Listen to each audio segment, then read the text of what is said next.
Hi, I'm Paul Potrafts. Have you ever been to Amazon, put something in a shopping cart, and then all of a sudden you started receiving emails about that product, and then you went online, and now that product seems to like it follows you? Well, it doesn't seem like it. It's actually following you. I'm going to show you how Amazon does this, but here's the key point. You can do this for your own company, even if you don't sell products. If you're a service company, you can start doing the same process. So let me show you an example. So let's say that this is your website or Amazon's website, whatever it is. So someone comes to your website, they start clicking around your website. Based on how your website's designed, you could start to track their interest. And what I mean by the design is the URL. So how's your website broken out? Do you have information about the products or the services you sell? Let's say that you're a service business. Does the URL, is it specific to the service that you offer? Let's say that you have a handful of services, like 5 different services. So if it is, they're on your website and they're clicking around, and let's just say that these are various services or products that you offer. Each one of these products or services, again, the URL is specific to that. So now let's say that they landed on and they spent more time on this URL about a product or service you offer. So they showed that digital body language. In other words, they showed that behavior of being interested in that product or service. But they didn't complete an action like picking up the phone and calling you or filling in a lead form. They leave your website. Same thing. On Amazon, it's called shopping cart abandonment. So if you sell products, shopping cart abandonment. If you're selling services, it's more or less still shopping cart abandonment because they haven't purchased. So now they leave the website and now they're just searching online. And not searching online in the sense of looking for that product or service. They're looking at news, weather, sports, whatever it might be. They might even be looking for a recipe for dinner, like I said. So this is called retargeting. And we've all been exposed to it. We went to a website, left the website, and we started seeing that product or service stalking us, following us wherever we went, regardless of the website. So on the retargeting message, they see that and see it and see it. And then all of a sudden, that retargeting message, here's the message about your product or service right here. And this is all in a goal to bring them back. So that's retargeting. Pretty simple process, been around for a long time. But here's the thing. Most businesses are not even using it, and it's a low-cost advertising tool that you can use. I mean, you think about it. You get how many people to your website every month, and how many of them end up calling you or filling in a lead form? That number's really small. Generally, it's around 1%, and that's crazy. I mean, it shouldn't be that way, and that's because people are not doing the simple basics of retargeting. But let me show you where it gets really cool, really kind of mysterious. And again, this is a technology you could do for your company, I'm going to say regardless of size, within reason.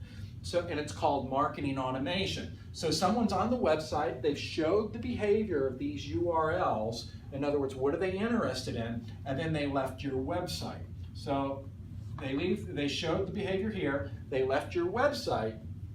This software program that I'm talking about, again, marketing automation, which could be, there's a lot of companies out there, like Marketo, HubSpot, Eloqua, I mean, the list goes on. There's a lot of them, and they all have pros and cons and all different price points. So with marketing automation, what it does is it watches this individual's digital body language is what it's doing, and then they leave the website, and then it can fire an email to that individual. So here's the person, and we've all seen that they receive an email having to do with this product or service. Again, the product or service, what I don't want you to do is like, buy it now, buy, buy, buy. That's what Amazon does, and that's fine if you're selling products, but if you're selling services, your goal of this technology, marketing automation, is to establish yourself as an authority, establish yourself as the leader in your industry. So don't talk about buying now, don't talk about price. Instead, I want you to be information driven. I want you to give them information, creating a resource, so you become a resource. So the email fires to them and they read that information. That email could be in the sense of you're going to give them like a white paper or PDF guide explaining but this is where I want you to do it different. I want you to actually do it in a video. So this email goes to the individual, which would have a link to a video. And why a video?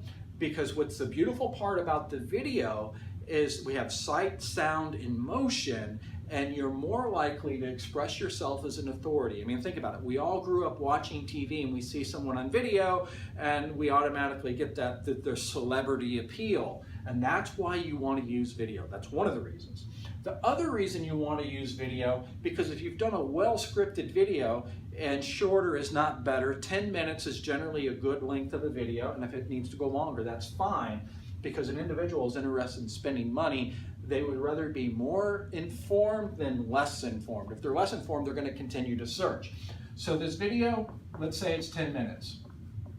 And on this video, if they only watch, let's say, the first 25% of the video, then what you can do is you can fire another email to him telling him, hey, you only watched 25% of the video, or the first whatever amount of the video.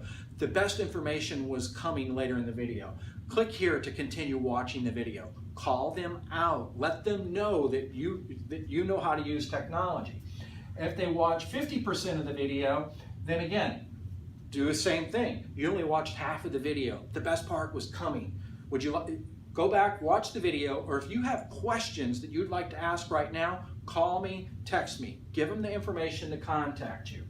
And then if they watch 100% of the video, then that's where you can take them into a different process, because if they watch 100%, they're further along the sales process. So pick up the phone and call them, or give them more information. Sometimes we tend to keep on talking and talking and talking and avoid the sale. So if they watch 100%, get them on the phone, text them, whatever it is.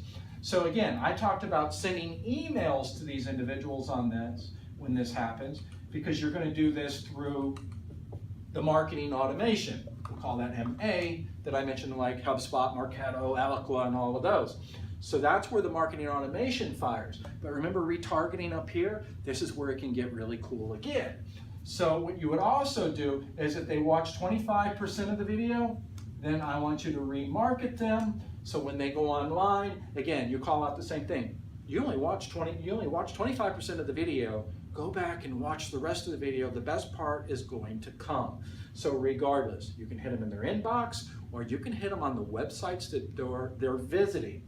This is just a short video, a short explanation of what marketing automation is and what remarketing is. But the big takeaway is this is what Amazon's doing and the big companies are doing. And there's no reason, you being a smaller company than them, that you can't implement this type of marketing technology into your strategy and start creating qualified leads, quality leads.